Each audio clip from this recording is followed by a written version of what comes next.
Space technology played an especially important role. The two superpowers were in competition for supremacy in space exploration. John F. Kennedy announced NASA's Apollo space program in 1961, with the aim of sending astronauts to the moon. Apollo 11 was the fifth manned mission in the Apollo program.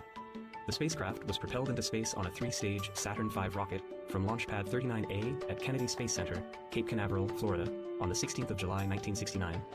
The Apollo 11 spacecraft had a crew of three: Edwin Aldrin as lunar module pilot, Neil Armstrong as commander, and Michael Collins as command module pilot.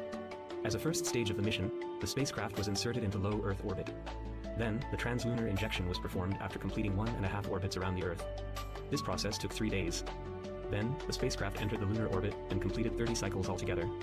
The first step of landing was to wake up the lunar module, which separated from the command module during the 13th lunar orbit. The successful and smooth landing took place on the 20th of July, 1969, on the previously appointed landing site at the Sea of Tranquility. Houston, Tranquility Base here. The Eagle has landed.